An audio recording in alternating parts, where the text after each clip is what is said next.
বিএনপির সাথে প্রধান উপদেষ্টার সংকট আরও বাড়ছে। পরস্পরের দিকে আক্রমণাত্মক হয়ে উঠছেন। সর্বশেষ প্রধান উপদেষ্টা বিএনপির প্রতি বেশ তীব্র আক্রমণ করেছেন এভাবে বলা যায়, এবং যেটা অবিশ্বাস্য, সত্যিকার অর্থেই অবিশ্বাস্য, তার ক্ষেত্রে আমরা এটা এক্সপেক্ট করিনি, আমি অন্তত করিনি। সেটা হচ্ছে তিনি বিএনপিকে আক্রমণ করার জন্য মিথ্যাচার করছেন। এই শব্দটা একটু কঠোর হয়তো, বাট বাস্তবতা এটাই, তিনি তাই করছেন এবং খুবই অবিশ্বাস্যভাবে কাজটা করলেন। আমরা জানি তিনি জাপান আছেন, একটা সম্মেলনে সেখানে গেছেন, সেখানে তিনি বাংলাদেশের রাজনীতি নিয়ে কথাবার্তা বলছেন, নির্বাচন নিয়ে কথা বলছেন, কী পরিস্থিতিতে কী প্রেক্ষাপটে নির্বাচন হবে সেগুলো ব্যাখ্যা করছেন, এবং সেখানেই বিএনপির ওপরে তার সম্ভবত ক্ষুব্ধতা এমন পর্যায়ে গেছে যে তিনি এখন কি বলছেন সেটা তথ্যগতভাবে সঠিক কিনা সেটাও তিনি আর যাচাই করার কোনো রকম কোনো কিছু মাথায় রাখছেন না।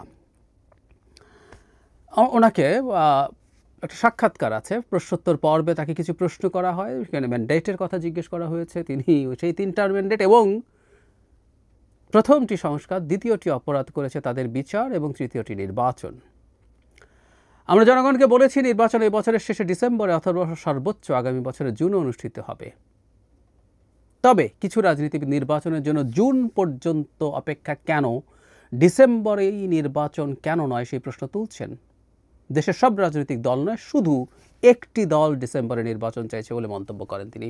আমি এই জায়গায় আবারও আসব। তিনি এই জায়গায় ব্যাখ্যাটা এভাবে করছেন, আমরা যদি দেশকে আগের অবস্থায়, প্রতিষ্ঠানগুলোকে আগের অবস্থায় রেখে যেতে চাই তাহলে ডিসেম্বরে নির্বাচনের কথা বলতে পারি।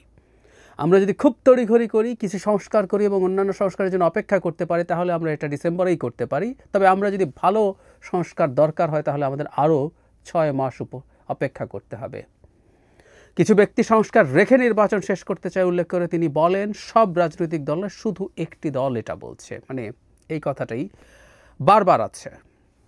এখন আপাতত দরকার অন্যান্য কথা বলেছেন, আমাদের মূল আলোচনার জায়গা এটা ডিসেম্বর আর জুনের যে আলাপ, তার সেই আলাপ মোটা দাগে আছে, কিন্তু তার বক্তব্যে এটা খুব স্পষ্ট ডিসেম্বরে নির্বাচন তিনি পছন্দ করছেন। অথচ ডিসেম্বরে যদি সরকার নির্বাচন দেয়ও বা এভাবে যদি বলি তাকে দিতেও হয়, তাহলেও সেটা কিন্তু তার বলা টাইম ফ্রেমের মধ্যেই। প্রথমবার যখন তিনি নির্বাচনের এই ধরনের একটা টাইম ফ্রেম বলছিলেন, সেদিন থেকে আজ অবধি তিনি একই রকম কথা বলছেন, একই কথা বলছেন। এটা চলছে ক্রমাগত, এর মধ্যে কোনো রকম কোনো ভ্যারিয়েশন নেই। ডিসেম্বর জুন, অল্প সংস্কার হলে ডিসেম্বর, বেশি সংস্কার হলে জুন, ছোট প্যাকেজ বড় প্যাকেজ, এভাবে নানান ফর্মে, বাট কথাটা একই। তো ডিসেম্বরে নির্বাচন নিয়ে তারা তো ক্ষুব্ধতা কেন? তার মানে আমরা তার আলোচনায় বা কথায় বুঝতে পারছি তিনি ডিসেম্বরে নির্বাচন দিতে প্রস্তুত না।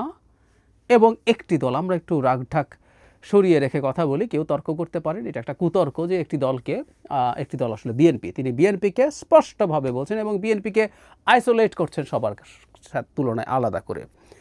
এখানেই মিথ্যাচার। বিএনপিকে একমাত্র দল যে নির্বাচন চায়।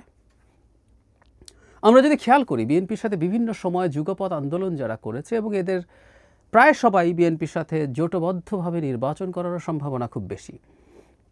গণতন্ত্র মঞ্চের দলগুলো আছে, তার আগের যে 12 দলীয় জোট ছিল তারা আছে, এর বাইরেও, এবং এরা সবাই ডিসেম্বরে নির্বাচনের কথা বলছে। এর বাইরেও আমরা বাম যে গণতান্ত্রিক মোর্চা আছে তাদের একজন খুবই গুরুত্বপূর্ণ দল সিপিবি এবং তার যিনি সাধারণ সম্পাদক জনাব রুহিন হোসেন প্রিন্সের সাথে প্রায় নিয়মিতই টকশো করা হয়। সো ওনার পাশে বসে আমি শুনি তারাও নির্বাচন ডিসেম্বরেই চান। মানে এখন নির্বাচন ডিসেম্বরে চায়, আর কে ভারতের দালাল হয়েছে সে আলাপে যাচ্ছি না। আমরা ডক্টর ইউনূসের মিথ্যাচারের কথাটা বলতে চাইছি, তিনি অসত্য বলছেন। খেয়াল করি তাহলে বাংলাদেশে নির্বাচন ডিসেম্বরেই চেয়েছে মেজরিটি দল, অনেকগুলো দল। কিছুদিন আগে একটা পত্রিকায় নিউজ এসছে, নিবন্ধিত অনিবন্ধিত মিলে 52টা দল একত্রে নির্বাচন ডিসেম্বরের মধ্যে চায়। তারা বিএনপির সাথে বৈঠক করে এই ধরনের সিদ্ধান্ত নিয়েছে। বাংলাদেশে গুরুত্বপূর্ণ একটা শক্তি জামায়াত নির্বাচন ডিসেম্বরেই হতে হবে বলেনি, কিন্তু জামায়াত ডিসেম্বরে নির্বাচন হওয়া যাবে না তাও বলেনি। সর্বশেষ জামায়াতের আমির যেটা বলেছেন সেটা হলো ফেব্রুয়ারির মাঝামাঝি, আর একটা এপ্রিলের টাইমের কথা বলছেন, কিন্তু তাদের মনে হলো তাদের কখনো কখনো কথায় যে রমজানের আগে হলে হয়, বা আমরা কথার কথা যদি বলি ডিসেম্বরে নির্বাচন হবে, জামায়াত কি অপোজ করবে? এখন পর্যন্ত তাদের যে স্ট্যান্স আমার কাছে মনে হয়নি। তাহলে নির্বাচন ডিসেম্বরে হবে না কারা বলছে? হতে পারবে না কারা বলছে রাজনৈতিক দলের মধ্যে, বরং উল্টো নির্বাচন ডিসেম্বরে হতে পারবে না বলছে একটা মাত্র দল, এনসিপি। সত্যিকার অর্থেই তাই।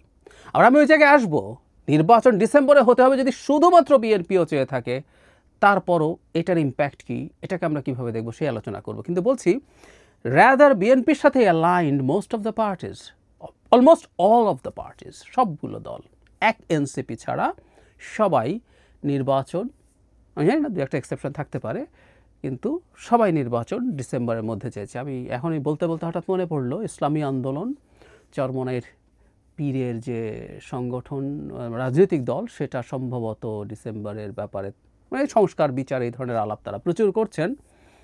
সেটা তাহলে তাদের সাথে তারাও থেকে থাকতে পারে, হাতে কোনো একটা দুটো হতে পারে। কিন্তু এনসিপি আসলে নির্বাচন ডিসেম্বরে চাইছে না, তারা সংস্কার বিচার শেষ হতে হবে তো বটেই। আমরা নিশ্চয়ই স্মরণ করতে পারবো জনাব নাহিদ ইসলাম, এনসিপির আহ্বায়ক, রয়টার্সের সাথে এবং এএফপির সাথে সাক্ষাৎকারে বলেছিলেন দেশের আইন শৃঙ্খলার পরিস্থিতি যে জায়গায় গেছে, তাদের ভাষায় এটা কোনো ক্রমেই এই বছরের মধ্যে নির্বাচন করার জন্য উপযোগী নয়। সুতরাং এই বছর বা ডিসেম্বরের মধ্যে নির্বাচন চায় না একটা দল, আর বাকি সবাই নির্বাচন চায়। এখন প্রশ্ন হচ্ছে, কেউ কেউ বলবেন যে বিএনপির সাথে যে এতগুলো দলের কথা বলছেন, 52টা দল একত্র হয়েছে, এর মধ্যে এদের কী শক্তি আছে, এরা কি, এদের সংগঠন কেমন, এদের কোথায় কোথায় সংগঠন আছে, এদের জনসমর্থন কেমন আছে। তাহলে আমি পাল্টা প্রশ্ন করি, এনসিপির কি আছে? এনসিপির কি আছে? সরকারের দেয়া সুবিধা, সুযোগ, মনোযোগ, এগুলোর মাধ্যমে যেটার কারণে কিছু মিডিয়া কাভারেজ হয়, এর বাইরে এনসিপি কোন অর্থে অন্যান্য দলগুলো চাইতে আলাদা, যেগুলোকে আমরা ছোট দল বলছি? কোনো ক্ষেত্রেই না। শুধুমাত্র ডক্টর ইউনূস এই দলটাকে তার দল মনে করেন, খাতির যত্ন করেন। ওই যে আমি বলেছিলাম, যেদিন বিএনপি জামায়াতকে ডাকা হয় সেদিন একা এনসিপিকে ডাকা হয়েছিল, কোনো কারণ নেই, হতে পারে না। আর বাকি পরদিন দুটো ক্লাস্টারে অনেকগুলো দলকে ডাকা হয়েছে। যাই হোক, এনসিপিকে তারপরে তাহলে এই ব্যাপারটা এরকম যে এনসিপি শুধু এটা চাইছে। এবার আসি ওই জায়গায়, ধরে নিলাম এনসিপির সাথে আর যাবতীয় সব দল আছে, জামায়াত আছে, আর সব দল আছে, বিএনপি একমাত্র নির্বাচন ডিসেম্বরে চাইছে, তারপরও এটাকে গুরুত্বের সাথে নিতে হবে। রাজনীতিতে শুধু সংখ্যা মানে দলের সংখ্যা না, ব্যাপারটা হচ্ছে কে চাইছে, কে আসলে রাজনীতিতে গুরুত্বপূর্ণ ফ্যাক্টর, গুরুত্বপূর্ণ প্লেয়ার, রাজনীতির মাঠে কে আসলে খেলবে, মূলত ওই আলোচনাগুলো আসলে ম্যাটার করে। সুতরাং বিএনপি যদি একচ্ছত্রভাবেও ডিসেম্বরে চায়, একাই ডিসেম্বরে নির্বাচন চায়, সেটাকেও কগনিজেন্সে নিতে হবে সরকারকে এবং ডক্টর ইউনূসকে, নিতে হবে, নিতেই হবে। কারণ বিএনপির সাথে সংঘাতে নেমে এই সরকার কখনো কারোর জন্যই ভালো কিছু করতে পারবে না। ইভেন বিএনপির জন্য হয়তো তারা শর্ট টার্মে সমস্যা তৈরি করতে পারে, যদি বিএনপির উপরে তারা আলটিমেটলি খুবই ক্ষুব্ধ হয়ে যায়। আমি জানি না, আমি নিশ্চিত নই আদৌ কতটুকু চাইবেন ডক্টর ইউনূস বিএনপির উপরে ক্র্যাকডাউন চালাতে, আবার চাইলেও কতটুকু পারবেন সেসব প্রশ্নও আছে। শেখ হাসিনার সময়কার পুলিশ যে আচরণ করেছে, সে আবার হঠাৎ করে আবার শেখ হাসিনার পুলিশ হয়ে উঠবে কিনা, আর শেখ হাসিনার পুলিশ না হয়ে উঠলে বিএনপিকে ঠেকানো যাবে না। কিন্তু সেই জন্যই বলছি যে ঠেকানোর ব্যাপারে না, টলারেন্সের দরকার ছিল।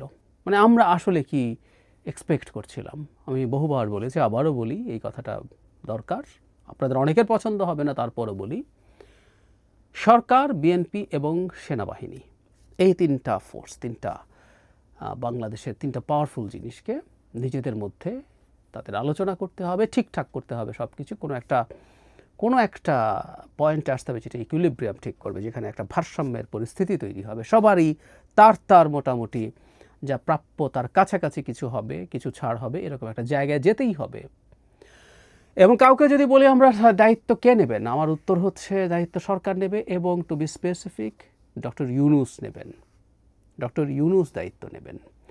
কারণ তিনি সরকার সবার অভিভাবকের মতো, এবং তিনি অন্তর্বর্তীকালীন সরকার, তিনি কোনো দলীয় সরকার নন। অবশ্যই কথা বললে হাসি পেতেও পারে, ওনার একটা দল আছে তো, এনসিপি, প্রায় বলছি। যাই হোক, আপাত দৃষ্টিতে অন্তত তারা নিরপেক্ষ মানুষ, এবং তিনি একজন ফাদার ফিগার, ওনার বয়সের দিক থেকে, অভিজ্ঞতায়, জ্ঞানে, সব কিছু যদি মিলে আমরা, তিনি সেই জায়গাটা নিতে পারতেন, কিন্তু তিনি সেটা নিচ্ছেন না। তিনি রাদার বিএনপির সাথে বিএনপির প্রতি আক্রমণ করছেন, মানে অ্যাপারেন্টলি মনে হতে পারে যে আগের দিন জনাব তারেক রহমান বেশ কঠোর ভাষায় নির্বাচন চেয়েছেন। আমি এটা নিয়ে আমার টেক আপনাদেরকে জানিয়েছি যে এতটা কঠোর ভাষায় আমি তাকে বলিনি। তার মানে বোঝা যাচ্ছে যে সরকারের প্রতি তার ধৈর্যচ্যুতি ঘটার মতো আলামত দেখা যাচ্ছে। মানে মনেই হতে পারে যে উনি এই ভাষণটা দেখেছেন, দেখে ডক্টর ইউনূসেরও রাগ হয়েছে, তিনি এসে এবার বিএনপিকে ব্লেম করছেন। মানে পাল্টাপাল্টি চলছেই সেই অনেক আগে থেকে, ইশরাকের মেয়র হওয়া থেকে শুরু করে ধাপে ধাপে ধাপে ধাপে পাল্টা তারা এটা করছেন, এনসিপিকে ওটা করাচ্ছেন, মিটিং চাইছেন, মিটিং দিচ্ছে না, পরে রাখলেনও যখন সেখানে আসিফ মাহমুদকে দিলেন, স্টেটমেন্ট যখন দিল সেখানে সমালোচনা তীব্রভাবে, পরবর্তীতে জনাব তারেক রহমানের এটা, তারপর ডক্টর ইউনূস এটা। স্নোবল এফেক্ট হচ্ছে, খুব ভয়ঙ্কর স্নোবল এফেক্ট। স্নোবল ঘুরতে ঘুরতে ঘুরতে ঘুরতে অনেক বড় হতে থাকে। দুই পক্ষ যখন পরস্পরের প্রতি এরকম আচরণ করছে, স্নোবলটা অনেক বড় হয়ে উঠবে, সংকটটা অনেক বড় হয়ে উঠবে, সে আলামত দেখতে পাচ্ছি। আশা করি ডক্টর ইউনূসের জায়গা থেকে উনি বুঝে উঠবেন, তিনি নিজে ডিএসকালেট করার চেষ্টা করবেন। যদিও আমি জানি না ঠিক, আমি বহুবার বলছি এটা, যে দুটো প্রধান শক্তি বিএনপি এবং সেনাবাহিনীর সাথে একসাথে তিনি সংঘাতে যাওয়ার মতো এত কনফিডেন্স কেন পাচ্ছেন? তার শক্তির উৎস কী? কোনো বিদেশি শক্তি যদি তাকে বিরাট কোনো গ্যারান্টিও দিয়ে থাকে, এই বাংলাদেশে বসে তিনি সেটা পেরে উঠবেন? I don't know. খুবই বিপজ্জনক পথে হাঁটছেন তিনি।